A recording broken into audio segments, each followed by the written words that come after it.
रामायण के युद्ध के दौरान जब बजरंगबली अपनी गदा चलाते हैं तो रावण का सैनिक कुछ ऐसा बोल देता है कि बजरंगबली अचानक रुक जाते हैं। ये देखकर पास में खड़े लक्ष्मण जी चिंतित हो गए। उन्हें लगा कि यदि हनुमान ने उस राक्षस को नहीं मारा तो वह उन पर वार कर देगा। लक्ष्मण जी तत्काल आगे बढ़े और उस राक्षस पर बाण चलाने लगे, लेकिन हनुमान जी झट से उसके सामने आ गए और बोले कि नहीं लक्ष्मण भैया, मैं इसको नहीं मरने दूंगा। यदि आप इस पर ब्रह्मास्त्र भी चलाएंगे तो भी मैं इसके सामने खड़ा होकर रक्षा करूंगा। अब आप मेरी चिंता छोड़कर यहाँ से चले जाइए और कोई दूसरे राक्षस को मारिए। लक्ष्मण जी का स्वभाव बहुत ही क्रोधी था। वे यह सुनकर और अधिक क्रोधित हो गए। जब शाम को विश्राम का समय हुआ तो प्रभु श्री राम एक शिला पर बैठे थे। तभी वहाँ लक्ष्मण जी आते हैं और पीछे पीछे हनुमान जी आते हैं। लक्ष्मण जी बोले, भैया मुझे ये हनुमान का स्वभाव समझ में ही नहीं आता। रणभूमि में रावण का एक साधारण सैनिक आ गया और इन्होंने स्वयं को उसके आगे झुका दिया और कहने लगे कि मैं स्वयं उसकी रक्षा करूंगा, यहाँ तक कि उसकी रक्षा के खातिर वह ब्रह्मास्त्र से भी टकरा जाएंगे। ये कैसी धुन है जो स्वयं दुश्मन का साथ दे रहा है।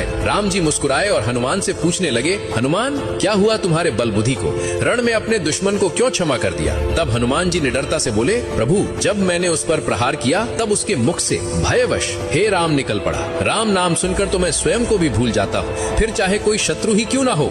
यदि वह आपके नाम का उच्चारण करे तो उसके सामने मेरा हृदय स्वयं नतमस्तक हो जाता है। भला मैं कैसे उसका वध करता जो भय के क्षण में भी नाम ले रहा था मेरे राघव का, मेरे प्रभु श्री राम का। ये सुनकर प्रभु श्री राम प्रसन्न होकर खड़े हो गए और हनुमान को अपने हृदय से लगा लिया और बोले, हनुमान थोड़े दिन पहले ही तुमने समुद्र को लांघकर अपनी शक्ति का परिचय दिया था, लेकिन आज तुमने फिर से एक बार सिद्ध कर दिया कि तुम्हारी भक्ति अद्भुत है। संसार में कोई तुम्हारी भक्ति की बराबरी नहीं कर सकता।